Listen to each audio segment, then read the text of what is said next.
nos encontramos aquí es que ustedes, en la Cayetano Heredia, lograron preparar una prueba rápida molecular. ¿Es correcto? Si cometo algún error en el término, me lo haces saber, por favor. Una prueba rápida molecular que detecta la presencia de COVID-19 en 40 minutos. ¿Qué pasó? ¿Qué pasó? Que el Perú no es un país preparado para el desarrollo científico y tecnológico. Habemos ya una cierta masa crítica de investigadores que podemos aportar este tipo de soluciones, pero lamentablemente, y hay que decirlo muy claro, el Estado, por no hablar del gobierno, el Estado no está preparado para llevar estas soluciones rápidamente a la realidad, para concretarlas. ¿Por qué lo digo? Porque una vez que un científico produce un prototipo, este prototipo tiene que ser producido a escala masiva y para eso tiene que ser obviamente aprobado por las autoridades sanitarias o de salud. Ese proceso solamente está tomando ya mucho tiempo porque las reglas no están claras, porque nunca se ha hecho en el Perú, un poco por incapacidad, por limitaciones. Y por otro lado, necesitas un proceso de producción y distribución local que tampoco se ha hecho en el Perú porque no estamos acostumbrados a producir ni vacunas ni métodos diagnósticos. Entonces, el reto va más allá de lo científico. Cuando a mí me preguntan cuándo va a estar esto listo, yo digo, bueno, el prototipo, yo le puse fecha y lo logramos tal cual. El resto es un reto país, Jaime, es un reto que involucra a diferentes actores, tanto del Estado como de la sociedad, por ejemplo, la empresa privada que está apostando generosamente por esto. Qué bueno, pero el prototipo ya está listo entonces, o sea, la prueba ya está. El prototipo funciona, pero para ser aprobado para su uso masivo necesita pasar 2 fases de validación. Es un poco como la situación de las vacunas, que las vacunas, tú sabes, pasan fase 1, fase 2, cada vez con más voluntarios. En el caso de las pruebas moleculares o las pruebas de diagnóstico es algo muy similar. Tienes primero que hacer una validación con 100 muestras, que el INS ya sabe, el Instituto Nacional de Salud ya sabe el resultado y tú lo pruebas con tu método, haces el match a ver si funciona bien, si obtienes los mismos resultados o no. Y si eso pasa, sigues con la fase 2. Es una fase en la cual ya tomas mucho más muestras en el campo, ¿no?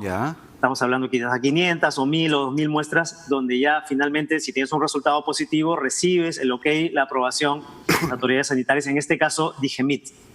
Ese proceso, como te digo, no está normado porque no se ha dado antes. Entonces estamos un poquito en el aire, hemos empezado con la fase 1, el INS nos entregó efectivamente estas muestras, estamos casi terminando ya la fase 1 y pronto estaremos a puertas de la fase 2 y sin saber exactamente cómo proceder. Claro, es que dices bien, esto no se ha hecho nunca y si se ha hecho, digamos, oficialmente no existe un registro, por ende no hay una bitácora y por ende están haciendo historia ustedes y eso hay que destacarlo. Ahora, estas pruebas moleculares de bajo costo, además eso hay que anotarlo, de bajo costo, ya están preparadas. Si ya está el Instituto Nacional de Salud, ¿por qué es tan lento en el Ministerio de Salud?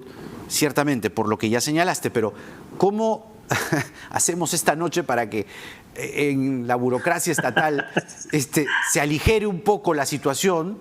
¿Cuánto podría ayudar esto en la lucha contra este coronavirus, por ejemplo? ¿Y de cuánto tiempo estamos hablando? Si es que metemos un cambio más y el acelerador, estas pruebas puedan estar ya circulando, evidentemente con financiamiento de la empresa privada y todo lo que completaría el aparato productivo.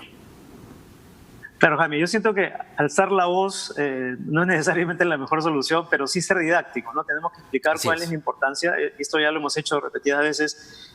Como bien dices, es rápida, es portátil, prescinde de la tecnología estándar. La tecnología estándar es esta llamada prueba de PCR que necesita un equipo caro, personal especializado, y ahora las soluciones que se están tomando desde laboratorios privados y del mismo INS es soluciones mucho más complejas, incluso aparatos robotizados, muy complejos, muy caros, que pueden resolver la situación en núcleos urbanos, pero no van a llegar hasta el último confín del país, que es donde vemos, lamentablemente, que en las regiones se está dando estos repuntes y estos rebrotes. Entonces, la importancia de este tipo de tecnología es poder masificar el diagnóstico. Y ahí quiero hacer otro comentario. La importancia del diagnóstico en sí creo que tampoco está bien comprendida por la población. No solamente que la gente se confunde entre cuál es la molecular y cuál es la serológica, sino cuál es la importancia en efecto de tener un diagnóstico concreto. No es solamente, Jaime, el diagnóstico en sí, saber si tienes el virus o no tienes el virus. Es saber dónde está el virus, cómo se comporta, dónde está moviéndose con más rapidez y diseminándose. Esa es la razón por la cual necesitas el diagnóstico molecular, porque el diagnóstico molecular encuentra al virus en ese momento, no dónde estuvo el virus, sino dónde está. Y esa información es clave para los números que mencionabas al principio del programa. La curva epidemiológica, si llegamos a una meseta o no llegamos a una meseta, si hacemos cuarentena o no, focalizada, salen las Fuerzas Armadas, las universidades paran, las empresas se reactivan, esas decisiones se basan en números y esos números se obtienen de la data diagnóstica de pruebas moleculares. Esa es la verdadera trascendencia, más allá de si tú o yo estamos infectados o no. Exactamente, eso es muy importante. Tan importante, eso esperamos, que el solo hecho de que el presidente Vizcarra le haya dado un párrafo o dos de su discurso a la ciencia, podría, si acaso digo, servir de acicate para que estas pruebas que ya ustedes tienen el prototipo y que ya han pasado la evaluación del INC o INS pueda, digamos, aligerar la carga burocrática. ¿Les da cierta, vamos, tranquilidad o hace que el trabajo que ustedes hacen se ponga en valor y con ello pueda haber la suficiente prisa que el presidente haya mencionado a la ciencia en su discurso? Es un reconocimiento muy importante, Jaime. Yo no tengo memoria de un discurso presidencial el 28 de julio donde se haya mencionado a la ciencia de esta manera, ni a los científicos y sus logros. Sin embargo, obviamente hay que esperar, hay que tener cautela, hay que ver si estas palabras son seguidas por acciones coherentes, por un lado, y por otro lado también destacar que el Perú no es un país con una amplia cultura científica.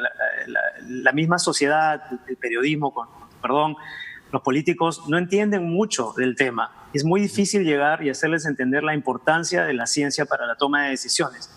La ciencia es una fuente de soluciones en periodos de crisis, pero también es una fuente de recomendaciones para sectores o secciones transversales de la problemática nacional. Estamos hablando de desastres naturales, epidemias, plagas, fenómenos meteorológicos, entonces no se concibe eso todavía bien. Así que vamos a ver si es que lo que hubiera sido bonito es escuchar, claro, un reconocimiento a la ciencia, pero además que el gobierno se va a comprometer con un incremento, por ejemplo, en la financiación o con ni siquiera hablar de dinero, facilitar los procesos para que la ciencia pueda hacer llegar estas mejoras en la calidad de vida a la población. Así que el tema es efectivamente la importancia de la ciencia tiene que ponerse en la agenda política, el debate nacional. En eso estamos y hay que empujar con todo porque el trabajo que ustedes hacen, sobre todo en estos momentos, pero en la vida, en las eras y en lo... ¿qué dice ahí? Sin ciencia no hay futuro. Es verdad, es verdad. Y qué bueno que ahora estemos discutiendo eso, qué bueno que vuestro compañero pueda poner ese cartel, qué bueno que hayas podido expresarte esta noche, Edward, y te estoy muy agradecido a ti y a tu equipo por esta entrevista. Que tengan buenas noches y a ti también, a seguir trabajando.